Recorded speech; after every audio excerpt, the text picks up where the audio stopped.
Cartoon Network used to be him. Like, skip all your homework to catch Toonami type of him. The GOATs. The blueprint. The reason half of us turned into weird socially anxious adults. It raised us. It traumatized us. It made us laugh. And now, you get Teen Titans Go farting for 11 minutes straight. Every single day. Yeah, that Cartoon Network, it's fucking dead. What have we done? We killed an innocent man. Like a corpse rotting in a corner dead, it ain't coming back. It didn't die gracefully either. It got strangled by its own execs trying to chase Disney's tail and failing miserably. But we're gonna dig up that body and try to figure out what the hell happened, and maybe piss a few people off in the process. So let's break down how Cartoon Network went from revolutionary to a graveyard. The late 90s to early 2000s, absolute carnage in the best way. Cartoon Network wasn't just winning, it was disrespecting everyone else trying to compete. Let's rewind to the good stuff. Cartoon Network wasn't just good, it was lit. You had Dexter, a kid genius yelling at his sister in a fake accent and inventing war machines. Johnny Bravo, a walking harassment lawsuit. Powerpuff Girls, 3 toddlers beating grown men to techno music.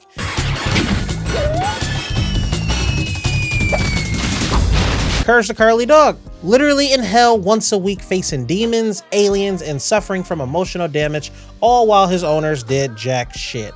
Like seriously, Muriel wasn't real.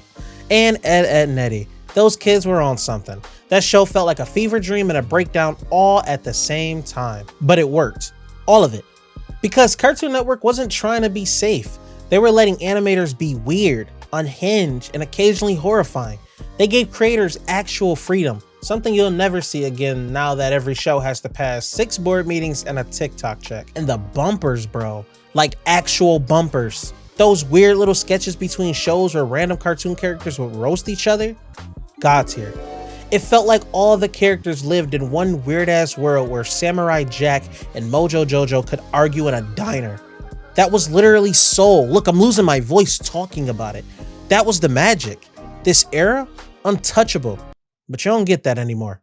Now, you just get coming up next more of the same show you've been watching for 4 hours. Then came the mid-2000s, and Cartoon Network started tripping.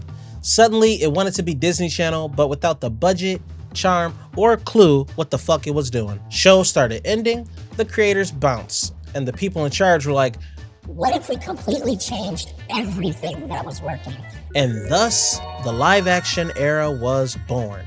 Yes, live action on a Cartoon Network. Why? Who the hell knows? We got out of Jimmy's head. Dude, what would happen? Destroy, build, destroy. AKA the holy trinity of please make it stop. Each one worse than the last. At this point, these weren't shows, they were content experiments gone wrong. Like some exec played Cartoon Network Mad Libs and then greenlit the results. But we not gonna act like Hole in the Wall wasn't that shit. Them motherfuckers knew they couldn't fit. Meanwhile, the actual cartoons, Camp Lazlo, My Gym Partner's a Monkey, they were there. They weren't terrible, just mid. The kind of shows you watch when nothing else was on. Then you forgot existed 10 minutes later. They tried to be Disney XD and failed miserably. Thankfully, we still got some bangers. Chowder was hilarious, Flapjack was low parodied, Total Drama Island, which was literally Survivor but animated and somehow more toxic. Lashana was hilarious. She was gonna whoop Heather's ass multiple times. However, this wasn't innovation, this was panic. Overall, Cartoon Network was failing. It wasn't evolving, it was glitching. But mostly, it felt like Cartoon Network was having an identity crisis. Like it forgot what it was. And instead of therapy, it picked up a camera and made Jimmy headbutt cartoons. Then in 2010, a miracle happened. Adventure Time hit the scene like a drugged out fairy tale, and suddenly Cartoon Network remembered how to fucking animate. Finn, Jake, Marceline, Ice King, all of it. It was goofy, smart, and had more emotional range than half of Hollywood. It made trauma digestible. It made lore fun. It made us care. And it didn't stop there. Regular Show had 2 idiots working at a park and accidentally summoning eldritch horrors with every episode. It was beautiful. Gumball? Absolute nonsense in the best way. That show didn't follow any rules and it made its own and broke them weekly. Steven Universe went from being literally a ukulele kid show to a thesis on generational trauma and emotional intelligence. Even Clarence hit when it wanted to. It looked like a joke, but it had heart. An awkward childhood realness that hit too close to home sometimes. This was the last time Cartoon Network felt like they got it. That second golden age. And of course it didn't last long. They did what they always do. They blew it. Because corporate stepped in, the budgets got slashed, the risks stopped, and the soul got replaced by analytics. Here's where it all officially died. Teen Titans Go took over. And I don't mean became popular, I mean it took over like a parasite. The show started off fine, loud, goofy, for kids, cool. But then Cartoon Network lost its fucking mind and decided this was the only thing they needed. By 2018, the show made up over 70% of the weekly schedule. 70%. That's not programming, that's spam. They were airing it at 3 a.m. You could not escape it. It was like cartoon Stockholm Syndrome. They turned the entire network into a Teen Titans Go rerun generator. Meanwhile, Infinity Train, one of the best shows they ever had, got buried. OK KO, gone. Mao Mao, canceled. And again, it's not that Teen Titans Go is horrible, it's that Cartoon Network treated it like it was the only thing worth airing. They even made an episode of Teen Titans Go about how much they're on the air. That's not self-awareness.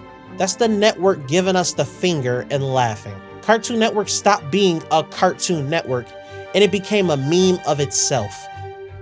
And then came the final bullet, the Warner Brothers merger. They folded Cartoon Network Studios into the main Warner Animation department. Layoffs, canceled projects, zero vision, the brand became a spreadsheet. As it stands right now, HBO Max removed even more Cartoon Network shows, with one Warner Brothers executive teasing that Cartoon Network reboots are in the works because they're an easier sell. And just like that, the studio behind some of the wildest, most creative shit ever reduced to a logo, a brand sticker, a placeholder for algorithm-tested, merch-approved, emotionally hollow content. Damn, I know that was harsh, but you know what? I had to. Cartoon Network had ideas. They still had heart, but the boardroom didn't care. Not when they could milk Teen Titans Go or reboot the same IPs into dust. We went from what weird genius thing will Cartoon Network drop next to which show is getting butchered this year. It's not a Cartoon Network anymore. It's an assembly line. What was once the home of creative insanity is now a rerun graveyard owned by people who probably think courage is a brand of yogurt. So yeah, Cartoon Network didn't just fall off, it got gutted. It got taken over. And now, it's just a reminder of what happens when you let people in suits run a space meant for animators. And what sucks the most is that it didn't have to be this way. Because when Cartoon Network was good, when it was weird, when it was untouchable, but they stopped being brave. They stopped being fun. And eventually, they stopped being Cartoon Network. Like the video if you still miss Ed, and Eddie. Comment the show Cartoon Network screwed over the most. And subscribe before this channel gets replaced by 12 hours of Teen Titans Go reruns too.